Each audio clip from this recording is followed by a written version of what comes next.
ایک سادہ پیپر لے کر آپ بیٹھے، کاغذ لے کر کے اور اس پہ اپنے قلم کو حرکت دینے کے بعد حسین لکھے. کیا لکھے؟ حسین لکھے. ایک طرف حسین لکھے.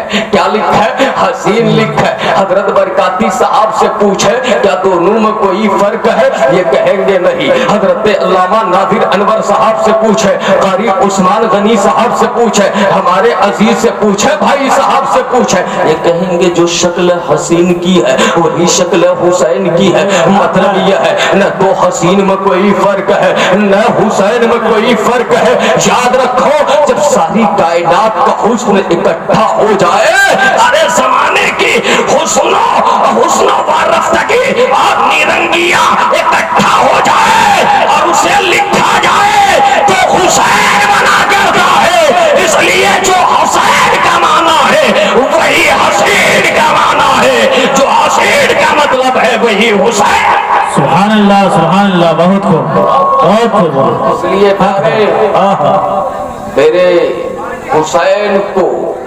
میرے حسین کو مصطفیٰ کی محبت اور ان کی شہادت نے حسین بنا دیا. میرے حسن کو مصطفیٰ کا پیار اور ان کی شہادت نے ان کے حسن کو دوبالا کر دیا.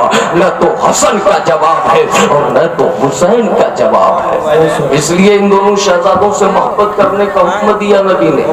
ان سے محبت کرو کامیاب ہو جاؤ گے، ان سے پیار کرو فلاح پا جاؤ گے.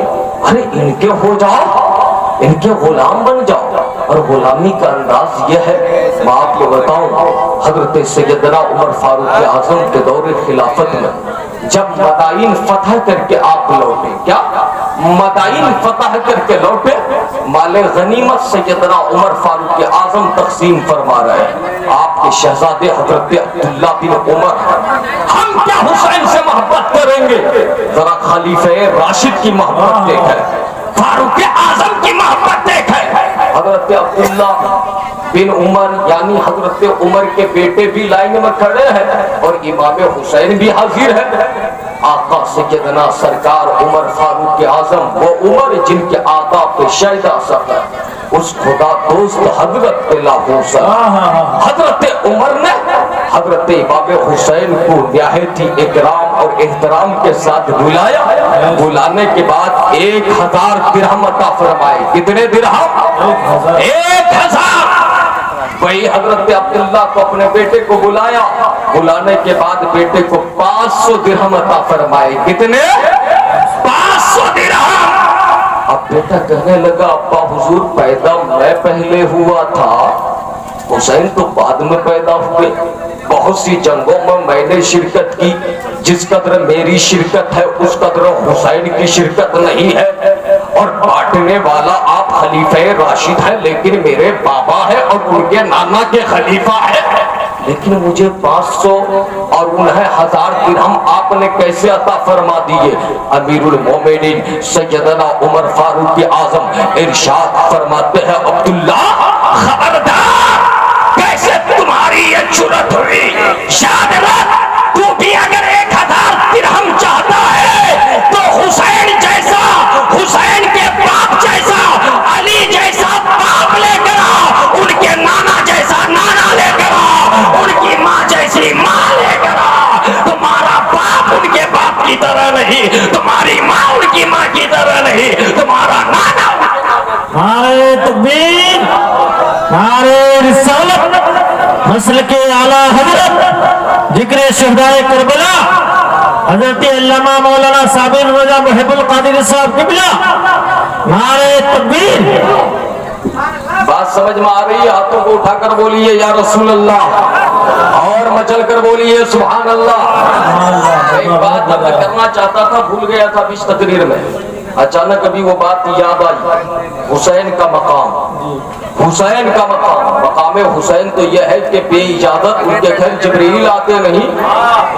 قدر والے جانتے ہیں قدر و شان اہل بیت. یہ مقام ہے، جنت سے جوڑے لائے جا رہے ہیں، فرشتے جھولا جھولا رہے ہیں، یہ مقام حسین ہے.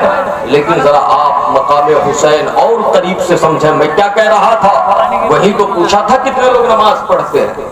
سب سے اہم عبادت کا نام نماز. جب آپ نماز پڑھتے ہو، آج ایک بدعقیدہ مولوی کہتا ہے، آج نہیں، آج سے 1 صدی پہلے دہلی میں پیدا ہوا، لکھ دیا اپنی کتاب میں، معاذ اللہ نماز میں رسول اللہ کا خیال آئے تو نماز نہیں ہوتی، معاذ اللہ، گدھے بیل کھچر کا خیال آ جائے تو نماز ہو جاتا۔ معاذ اللہ۔ مطلب یہ ہے بظاہر کوئی یزید ہمارے سامنے نہیں ہے، لیکن یزیدی فکر کے لوگ آج بھی موجود ہیں، یزیدی خیال کے لوگ آج بھی موجود ہیں۔ کہنے لگا نماز میں رسول اللہ کا خیال نہیں آنا چاہیے، نماز نہیں ہوگی۔ میں کہتا ہوں نادان، رسول اللہ کے خیال سے نماز نہیں ہوگی، نماز تو کوئی عبادت ہے، ارے ادائے مصطفیٰ کا نام نماز ہے، طریق مصطفیٰ کا نام نماز ہے۔ نماز میں خیال رسول چھوڑو، اگر نماز میں خیال حسن و حسین اور آل محمد نہ آئے تو تیری نماز نماز نہیں ہے۔ مطلب یہ ہے ذکر حسین یہ ہے، مقام حسین یہ ہے کہ مولا نے نماز کو بھی ذکر حسین سے خالی نہیں رکھا ہے، ذکر آل نبی سے خالی نہیں۔ بے شک بات ہے، واہ بہت۔ اب آپ کہو کہ کیسے آپ نماز پڑھتے ہیں، نماز پڑھتے ہیں، میرے بھائی آج وعدہ کرو نمازیں پڑھیں گے، محبت سے بولیے سبحان اللہ۔ نماز پڑھتے ہیں، قعدہ اخیرہ میں بیٹھے، بیٹھنے کے بعد تحیات تشہد کے لیے جسے کہتے ہیں بیٹھے، آپ نے تحیات پڑھا، تحیات کے بعد درود ابراہیم پڑھتے ہیں، ذرا کوئی پڑھ کر سنا دے۔ اللہم صلی علی سیدنا محمد وعلی آل سیدنا محمد کما صلیت علی سیدنا ابراہیم وعلی آل سیدنا ابراہیم انک حمید مجید۔ اللہم صلی علی محمد وعلی آل سیدنا محمد وعلی آل سیدنا محمد۔ مطلب یہ ہے تیری نماز اس وقت تک نماز نہیں ہے جب تک نبی کے ساتھ ساتھ نبی کی آل پر درود نہ پڑھو۔ مطلب یہ ہے نماز قبول کروانی ہے تو نبی پر بھی درود ضروری ہے، آل نبی پر بھی۔ بات ہے، واہ واہ۔ اس لیے یہ مقام حسین ہے، یہ عظمت حسین ہے۔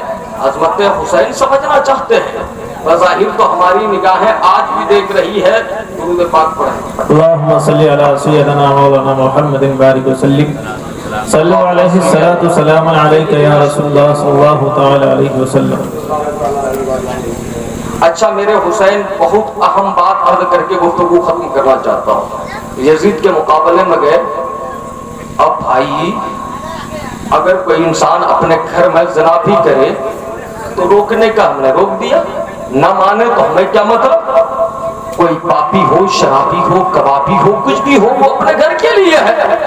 آدمی سمجھانے کا، آج محب القادری آیا سمجھا کر جا رہا، اس کے باوجود آپ کو سمجھ میں نہ آوے تو کیا میں تلوار لے کر آپ کا سر قلم کروں گا؟ یہ مجھے حق نہیں پہنچتا ہے۔ یاد رکھیں، ایک ہوتی ہے برائی انفرادی، ایک برائی ہوتی ہے اجتماعی۔ اگر آپ مجمع میں سے کوئی ایک لڑکا غلط کر جائے تو آپ کہو گے 2-4 تماشے آپ نے رسید کیے اور کہہ دیا توبہ کر، پھر بھاگ، جرمانہ آپ نے عائد کر دیا، یا پھر جو سزائیں ہوتی ہے وہ سزائیں آپ نے اس کو دے دی اور وہ بندہ بھاگ گیا۔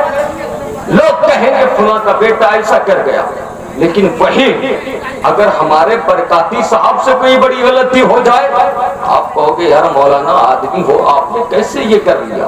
لوگ آپ کو دیکھ کر سیکھا کرتے ہیں، آپ کے کردار کو اپنانے کی کوشش کرتے ہیں، آپ آئیڈیل ہو، نمائندہ ہو۔ یاد رکھو یزید برا تھا لیکن وہ تنہا برا ہوتا، گمنامی میں برائی کرتا، چھپ کر برائی کرتا تو بڑی بات نہیں تھی۔ یزید اس وقت برائی کر رہا تھا جب اقتدار کی کرسی پہ بیٹھا تھا، حکومت کی کرسی پہ بیٹھا تھا، اور معیار کیا تھا؟ معیار زمانہ رسالت مآب سے آج تک خلفائے راشدین میں معیار یہ تھا کہ جو خلیفۃ المسلمین ہوگا، امیر المومنین ہوگا، ہر معاملے میں ان کی اطاعت کی جائے گی۔ کیا ہے؟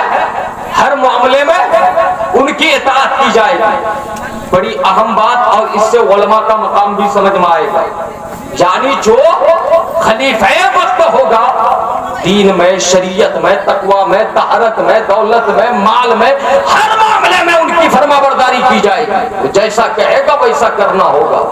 خلیفہ راشد سیدنا صدیق اکبر جو حکمت ہے، آمنا و صدقنا، اللہ کے نبی نے فرمایا علیکم بسنتی و سنتی خلفاء راشدین، تمہارے لیے میری سنت بھی ضروری ہے اور میرے خلفاء راشدین کی سنت بھی ضروری ہے. مطلب یہ ہے پیارے کہ جیسے میری سنت پر عمل کرنا لازم ہے، ویسے ہی خلفاء راشدین کی سنت پر بھی عمل کرنا لازم ہے. یہ نبی کا فرمان تھا. صدیق اکبر بنے بڑے نیک تھے، بارسا تھے. صدیق کا خطاب خدا نے عطا فرمایا تھا، کوئی جواب نہیں. صدیق اکبر نے مانعینیت زکات سے جنگ لڑی، مسلمہ قذاب کو تہو تیگ فرمایا، اس بلا سے امت کو نجات دلایا. حضرت فاروق اعظم خلیفہ ہوئے، آپ کو فاروق کا خطاب میرے مولا نے عطا فرمایا. کوئی شک نہیں فاروق بڑے نیک طاہر مزکا مصفا ذات کا نام ہے. آپ کے بعد سیدنا عثمان غنی بنے. حضرت عثمان غنی کے علم و عطا، سخا، فضل، غنا کا کوئی جواب نہیں تھا. آپ نورین تھے، دو نور والے. آپ سخیہ اعظم تھے. وہاں تک تو ٹھیک ہے. حضرت مولا علی مشکل کشا شیر خدا بنے خلیفہ. شیر خدا کا بھی کوئی جواب نہیں. نبی نے فرمایا تھا انا مدینۃ العلم وعلی بابھا، میں علم کا شہر ہوں، علی اس کا دروازہ ہے. شیر خدا کی کوئی مثال نہیں. نبی نے فرمایا تھا من کنت مولا ہوں فعلی مولا ہوں، جس کا مولا میں ہوں اس کا مولا علی ہے. حضرت علی تک ٹھیک، امام حسن بنے وہاں تک ٹھیک. پھر حضرت امیر معاویہ خلیفہ نہیں، اب خلافت نہیں ہے. 20 سال کا زمانہ پورا ہو گیا، اب ملوکیت آ گئی ہے. برکاتی صاحب حضرت امیر معاویہ بادشاہ بنے، لیکن وہ صحابی رسول تھے، ان کا معاملہ بھی ٹھیک. ہم ان کو کبھی برا بھلا نہیں کر سکتے. اگر کوئی کہے گا تو ہم برداشت بھی نہیں کر سکتے، اس لیے کہ ہر صحابی نبی جنتی ہے. صحابہ سے رب نے جنت کا وعدہ فرمایا ہے. رضی اللہ عنہم ورضوا عنہ، اللہ سے وہ سب راضی ہے، اللہ ان سے راضی ہے.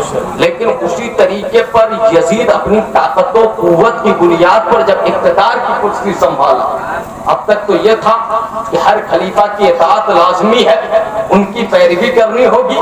لیکن یزید کی پیروی کیسے کریں گے بھائی؟ یزید کی پیروی یہ تو شریعت کے خلاف کر رہا ہے، یہ تو طبیعت کے موافق کر رہا ہے، یہ تو حلال و حرام کی تمیز کو ختم کر رہا ہے، یہ حق و باطل کے امتیاز کو مٹانا چاہتا ہے.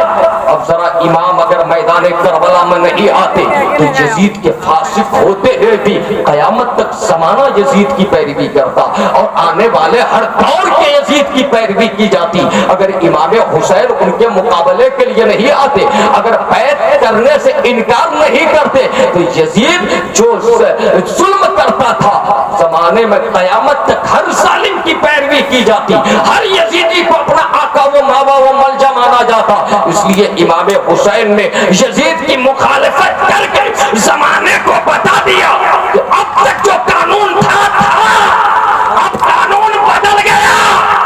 اب تک قانون تھا جو خلیفہ ہوگا ہر معاملے میں ان کی پیروی کی جائے گی. لیکن حسین نے یزید کی بیعت قبول نہ کر کے زمانے کو بتا دیا یزید بھی اپنے خلیفہ ہونے کا دعویٰ کر رہا ہے، لیکن اب ہر خلیفہ کی اطاعت نہیں کی جائے گی، بلکہ دیکھا جائے گا جو خلیفہ دیندار ہوگا اس کی اطاعت کی جائے گی، جو بے دین ہوگا اس کی اطاعت نہیں کی جائے گی. نعرہ تکبیر، نعرہ رسالت، مسلک اعلی حضرت ذکر شہدائے کربلا حضرت علامہ مولانا مفتی صابر القادری صاحب قبلہ. نعرہ تکبیر، نعرہ رسالت. یہی سے ایک ذہن ملا کہ کہ طاقت کی بنیاد پر یزید کے پاس طاقت ہے، یزید کے پاس حکومت ہے، یزید کے پاس اقتدار ہے، لیکن اعمال گندے ہیں، کردار گھناؤنے ہیں۔ اب یہی سے پیغام ملا نانا جان کے کلمہ پڑھنے والوں کو، حسین ابن علی نے یہ میسیج دیا۔ اب حسین ابن علی کا میسیج یاد رکھنا کہ طاقت کی بنیاد پر کسی کی اتباع نہیں کی جائے گی، قوت کی بنیاد پر کسی کی پیروی نہیں کی جائے گی، اقتدار کی بنیاد پر کسی کو اپنا آقا نہیں بنایا جائے گا، بلکہ امام میدان کربلا سے آواز دے رہے ہیں دولت کا بھیکا، دولت کا پجاری، دولت کی بھیک دینے والا دولت کا خزانہ لے کر تمہارے سامنے آ جائے تو اس کی دولت اور طاقت نہ دیکھنا، بلکہ یہ دیکھنا نانا جان کی شریعت ہے کہ نہیں۔ اگر شریعت ہے تو اپنا مولا بنا لینا، شریعت نہیں ہے تو اپنے آپ کو بچا لینا۔ اب امام نے دوسرا پیغام یہ دیا کہ دولت کی بنیاد پر کوئی امیر نہیں ہو سکتا، مومنوں کا امیر نانا جان کی کلمہ پڑھنے والوں کا امیر تو وہی ہوگا، اسی کی اطاعت کی جائے گی کہ غریب کا بیٹا اگر پڑھ لکھ کر عالم دین بن گیا ہے، حافظ قرآن بن گیا ہے، قاری قرآن بن گیا ہے، دیندار ہے، تقوی ہے، پرہیزگاری ہے، دولت نہیں ہے، مال نہیں ہے، زمین نہیں ہے، جائیداد نہیں ہے، میدان کربلا سے پیغام کربلا یہ ہے، پیغام امام حسین یہ ہے کہ یاد رکھو پیارے، تمہارے گاؤں کا ٹھیکیدار، تمہارے گاؤں کا چوکیدار، تمہارے گاؤں کا مکھیا، تمہارے گاؤں کا ممبر، تمہارے یہاں کا M L A, M P اگر دولت مند ہے تو اس کی دولت دیکھ کر اس کے قدموں میں نہ گرو۔ اگر ہمیشہ کے لیے کامیابی چاہتے ہو تو کسی غریب کا غریب بیٹا اگر دیندار ہے اس کے قدموں میں گر جاؤ، کامیابی قدم نجات کے ضامن بنتے چلے جاؤ گے۔ اس لیے پیارے علماء کرام کی ہمیں قدر کرنی چاہیے، یہ آل رسول کے غلام ہے، یہ نائبین حسین ہے، ان کی عزت ہونی چاہیے۔ آج ہمارا رشتہ علماء سے کمزور ہو گیا، یاد رکھے اپنے ائمہ سے، علماء سے جب رشتہ کمزور ہوگا دنیا میں زوال کا سامنا کرنا ہوگا۔ یاد رکھو یار، یہ آپ کے امام ہیں علماء، جب موت کے بعد کوئی جنازہ پڑھانے والا نہیں ہوتا، علماء ہوتے ہیں۔ آپ کون حکارت کی نظر سے دیکھتے ہو، آخری سفر پہ لے جانے والے علماء ہوتے ہیں، آپ کو آخری لباس دینے والے علماء ہوتے ہیں۔ اگر علماء نہ ہو تو ہمارا جنازہ پڑھانے والا کوئی نہ ہو، اس لیے علماء کی قدر کرو، اپنے ائمہ کی قدر کرو۔ ارے امام جس کے پیچھے آپ نمازیں پڑھ رہے ہو، امام کی اتنی اہمیت ہے، میرے پیارے امام کے تعلق سے اگر ذرہ برابر بدگمانی آ گئی تمہاری نماز تمہارے منہ پہ مار دی جائے گی۔ نماز بعد میں پڑھنا، امام کی عزت پہلے کرنا سیکھو۔ نماز بعد میں پڑھنا، پہلے امام کے وقار کو پہچاننا سیکھو۔ نماز بعد میں پڑھنا، پہلے امام کی محبت کا چراغ سینے میں جلانا سیکھو۔ جب امام کی عزت دل میں بیٹھ جائے گی تو تیری نماز نہیں ہوگی بلکہ خدا سے ملاقات ہوتی بھی نظر آئے۔ اس لیے پیارے اپنے علماء کی قدر کریں، طلباء کی قدر کریں اور نمازوں کی پابندی کریں، قرآن کی تلاوت کریں، حق بولیں، سچ بولیں، ظالم کی پیروی نہ کریں، اپنے آپ کو ظلم سے بچائیں، بھائی آپس میں لڑنے کی کوشش نہ کریں، ماں بہن اور بیٹیوں کے حقوق کو پہچانیں، اپنے معاشرے میں جینے بسنے والوں کی صحیح رہنمائی کریں، صحیح تعلیم دیں، اسی میں بھلائی ہے اور اسی میں نجات ہے۔ قتل حسین اصل میں مرگ یزید ہے۔ اسلام زندہ ہوتا ہے ہر کربلا کے بعد، اسلام زندہ ہوتا ہے ہر کربلا کے بعد۔ میں امید کرتا ہوں کہ سارے نوجوان آج سے نمازوں کی پابندی کریں گے۔ ہاتھ اٹھا کر بولیے میری ماں اور بہنیں بھی نماز پڑھے گی۔ نماز صرف مردوں پر فرض نہیں ہے، ماں اور بہنوں کے لیے یہ نہیں رہ گیا کہ وہ دوپٹہ اٹھا کر کے سرے بازار گردش کرتی کی نظر آئے۔ یاد رکھے پیارے، ماں اور بہنوں پر بھی نماز ہے، روزہ ہے، حج و زکات ہے، عبادت ہے۔ آپ اپنی بچیوں کو سنبھالیں، اپنی بہنوں کو سنبھالیں، اپنی بیویوں کو سنبھالیں۔ یاد رکھیں اگر آپ نے نہیں سنبھالا تو آپ کو حسینی کہلانے کا کوئی حق نہیں ہے۔ آپ کہلاتے حسینی ہو لیکن آپ کے کردار سے یزیدیت کی بو آ رہی ہے، یزیدیت چھلک رہی ہے، اس لیے ہمیں ایسا کردار نہیں بنانا ہے۔ بہت سے نوجوان، میں بار بار اپنی تقریروں میں یہ سمجھاتا ہوں، عموماً یہ ہوتا ہے کہ ہمارے ہاں نوجوان ایک تو نماز نہیں پڑھتے, عبادت نہیں کرتے, اس کو اوپر سے یہاں 2-3 نوجوان جب تک نعت خوانی ہو رہی تھی بڑے اچھل رہے تھے, کود رہے تھے. یاد رکھو نعت خوانی عبادت ہے, لیکن پیغام تو تقریروں سے دیا جاتا ہے. نعت خوانی ہونی چاہیے, لیکن یہ مطلب نہیں پوری رات نعت خوانی کرواتے رہو. یاد رکھو نعت خوانی سے تھوڑی دیر کے لیے مزہ آئے گا, لیکن سبق کچھ نہیں ملنے والا. اس لیے علماء سے تقریریں سنا کرو, اپنے ائمہ سے ملا کرو, اپنے بزرگوں کے خطابات سنا کرو, تب جا کر کے تمہیں کچھ دین سمجھ میں آئے گا, اسلام سمجھ میں آئے گا. ہاتھ میں ہتھکڑی نہ باندھا کرو, گلے میں چین نہ ڈالا کرو, اور دھاگے نہ پہنا کرو. یاد رکھو تیری شکل بگڑ جاتی ہے. تو سوچتا ہے دھاگا باندھنے کے بعد, ہتھکڑی لگانے کے بعد, گلے میں چین ڈالنے کے بعد تو بڑا خوبصورت لگتا ہے. یاد رکھنا تو خوبصورت نہیں لگتا ہے, کسی چور اور چمار اور چلڑ کی طرح تیرا چہرہ ہو جایا کرتا ہے. یاد رکھنا اپنے خاندان کے نام کو بدنام کرنے کی کوشش مت کرو. کوئی بھی حسینی ایسا نہیں تھا میدان کربلا میں 72 میں سے جو ہاتھ میں دھاگے باندھ کر آئے ہو یا گلے پہ چین پہن کر آئے ہو. لوگوں گلے پہ پٹکا ڈالنا ہے تو حسین کی محبت کا پٹکا ڈالو, حسین کی محبت کا ہار لے کر چلو. یقیناً یہ ہار نہیں, کامیابی کی ضمانت ہے. اس لیے پیارے اللہ تبارک و تعالیٰ ہم اور آپ کو عمل خیر کی توفیق عطا فرمائے. امام حسین رضی اللہ تعالیٰ عنہ کا مقام یزیدی نظر انداز کر دیے جائیں گے. ہم بھلے ہی نام کے صحیح, لیکن ہمیں دعویٰ تو ہے حسینی ہونے کا. اس لیے اس دعوے کی لاج رکھنا اور جنت کو اپنے غلاموں میں قبول کر لینا, اپنے چاہنے والوں میں قبول کر لینا. اللہ تبارک و تعالیٰ ہمیں سچ بولنے, سچ پر عمل کرنے کی توفیق عطا فرمائے, اور سچی زندگی گزارنے پر مولا کامل قدرت عطا فرمائے. اللہ اسألکم علیہ اجرا الا المودۃ فی القربى. اے لوگوں ہمیں تم سے کوئی بدلہ نہیں چاہیے, لیکن میری آل سے محبت کرنا, ایسی محبت کرنا, ایسی محبت کرنا. محبت کی مثال بریلی سے امام احمد رضا نے جو ہمیں دی ہے. امام احمد رضا نے کیسی مثال دی, بہت معروف واقعہ ہے. آپ ایک دعوت میں تشریف لے جا رہے ہیں, پہاڑوں کے کاندھے پر پالکی میں سوار ہے. اچانک امام احمد رضا نے فرمایا, اے جوانوں تھوڑی دیر کے لیے پالکی کو روکو. اور لوگوں نے کہا, وہ 4 جوان جو کاندھا دے کر پالکی کو آپ کو اپنے دوش میں سوار کر کے لے جا رہے تھے. کہا حضور کیا مطلب ہے, کیا بات ہے؟ آقا اعلی حضرت نے فرمایا تھوڑی دیر کے لیے روکو تو صحیح. پالکی زمین کے نیچے آئی ہے. سرکار اعلی حضرت فرماتے ہیں, خدا را اللہ کے رسول کا واسطہ آپ میں سے کون آلے نبی ہے, کون اولاد نبی ہے, ذرا بتا دیا جائے. امام احمد رضا نے جب یہ پوچھا ہے, ہارون نے کہا ہمیں مزدوری سے مطلب ہے, ہمیں پیسے سے مطلب ہے, ہم اپنے ذریعے معاش کے لیے یہاں تک آئے ہیں, ہم بچوں کے لیے یہاں تک آئے ہیں. آپ کو اس سے کیا مطلب کون آلے نبی ہے, کون آلے نبی نہیں ہے؟ حضرات اعلی حضرت نے کہا, نانا جان کا واسطہ دے رہا ہوں, تیرے دادا جان کا واسطہ دے رہا ہوں, ذرا بتاؤ. امام احمد رضا کے سامنے سر جھکائے ہوئے ایک نبی کی آل آتی ہے, کھڑی ہو جاتی ہے, ایک جوان آتا ہے.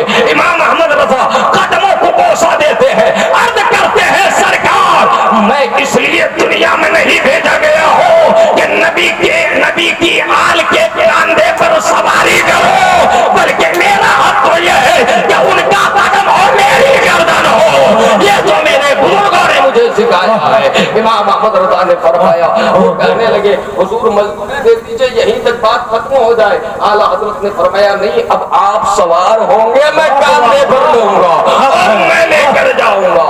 یہ محبت کا پیغام امام احمد رضا نے ہمیں سکھایا ہے. نبی کی آل سے سچی محبت کرو, ایسی محبت کرو کہ کروں تیرے نام پہ جا فدا, بس ایک جان نہیں دو جہاں فدا, دو جہاں سے بھی نہیں جی بھرا. کروں کیا کروڑوں جہاں نہیں, کروں کیا کروڑوں جہاں نہیں.